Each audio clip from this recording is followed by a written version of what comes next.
Hello price Lord my dear friends, எப்படி நல்லா இருக்கீங்களா? கர்த்தராகிய இயேசு கிறிஸ்துவின் நாமத்தில் உங்களுக்கு என் அன்பின் வாழ்த்துக்கள்.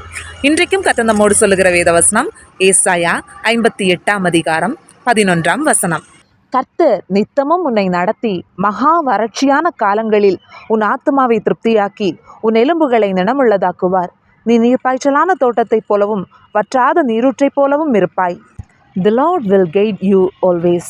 He will satisfy your needs in a sun-scorched land and will strengthen your frame. You will be like a well-watered garden, like a spring whose waters never fail. அருமையான தேவனுடைய பிள்ளைகளே, வேத வசனத்தில் அக்சாள் என்ற ஒரு பெண்மணியை பற்றி பார்க்க முடியும்.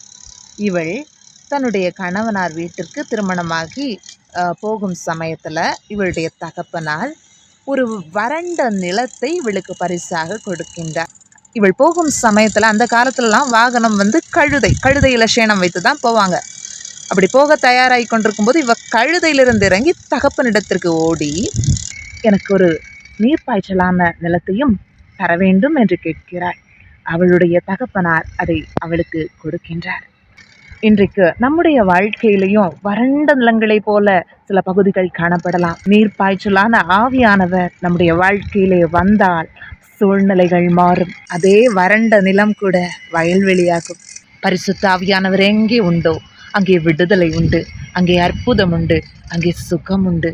உலகத்துல சந்தோஷமா சமாதானமா ஆண்டவருக்கு பிரியமாய் பரிசுத்த ஆவியானவருக்கு இடம் கொடுத்து நம்ம வாழணும். கர்த்தரையே உயர்த்தணும். பிசாசின் தந்திரங்களுக்கு நம்ம இடம் கொடுத்து கவலைக்குள்ள மூழ்கி நம்ம என்னைக்கும் துக்கத்திலேயே இருக்கணும்னு பிசாசு எதிர்பார்க்கிறான். ஆனால் ஆண்டவர் அப்படி இல்லை. நீதிமான்களுடைய கூடாரத்தில் ரட்சிப்பின் கம்பீர சத்தம் உண்டு.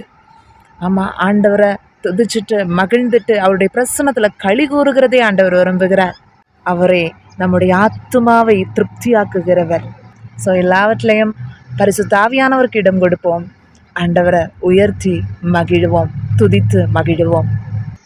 பரிசுத்த ஆவியானவரை தொடர்ந்து வழி நடத்துவாராக.